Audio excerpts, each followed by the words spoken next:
अमिताभ ठाकुर पूर्व आईपीएस, ये एक ऐसा नाम बन चुका है जो कभी सरकार के खिलाफ आवाज़ उठाता है तो कभी सिस्टम के खिलाफ। ऐसे में कई बार पूर्व आईपीएस अधिकारी अमिताभ ठाकुर पर योगी सरकार का डंडा भी चला, लेकिन समय समय पर अब भी इनकी आवाज़ बुलंद रहती है। इस बार आखिरकार पूर्व आईपीएस अमिताभ ठाकुर के निशाने पर टीवी चैनल्स क्यों आ गए हैं? सूचना प्रसारण मंत्रालय को कौन से लेटर ने हिलाकर रख दिया है? और आखिरकार टीवी चैनल्स में होने वाली डिबेट को लेकर अमिताभ ठाकुर ने क्यों नाराजगी जताई है? ये कुछ ऐसे सवाल है जिनका जवाब अपनी आज की इस रिपोर्ट में हम आपको दिखाएंगे भी और बताएंगे भी। दरअसल आज़ाद अधिकार सेना के राष्ट्रीय अध्यक्ष अमिताभ ठाकुर ने सूचना और प्रसारण मंत्रालय को पत्र भेजकर टेलीविज़न के लाइव डिबेट्स में गाली गलौज करने वाले गेस्ट पर बैन लगाने की मांग की है। सूचना प्रसारण सचिव को भेजे गए अपने पत्र में उन्होंने कहा है कि केबल टेलीविज़न नेटवर्क नियमावली 1994 के नियम 6 में दर्ज प्रोग्राम कोड के अनुसार किसी भी तरह के अनुचित, अमर्यादित, आपत्तिजनक, सांप्रदायिक, मानहानिपरक भाषा और शब्दों के प्रसारण पर पूरी तरह से रोक है।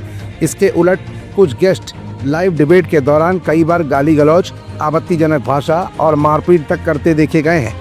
अमिताभ ठाकुर ने सूचना प्रसारण मंत्रालय को इस तरह के सभी गेस्ट्स को बैन लगाने के संबंध में टेलीविज़न चैनल्स और उनके एसोसिएशन को भी समुचित निर्देश देने की मांग की है।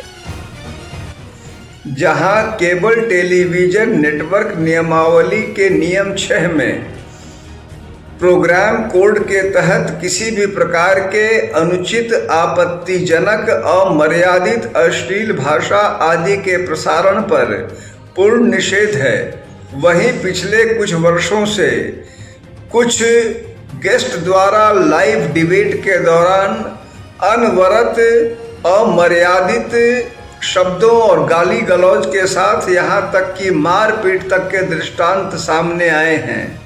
अतः मैंने सूचना और प्रसारण मंत्रालय को पत्र भेजकर सभी टेलीविज़न चैनलों को इस प्रकार के गेस्ट को पूरी तरह बैन करने और उन्हें अपने कार्यक्रमों में बिल्कुल नहीं बुलाए जाने के निर्देश देने की मांग की है। ये कोई पहला मामला नहीं है जब अमिताभ ठाकुर ने अपनी आवाज़ सिस्टम के खिलाफ बुलंद की हो।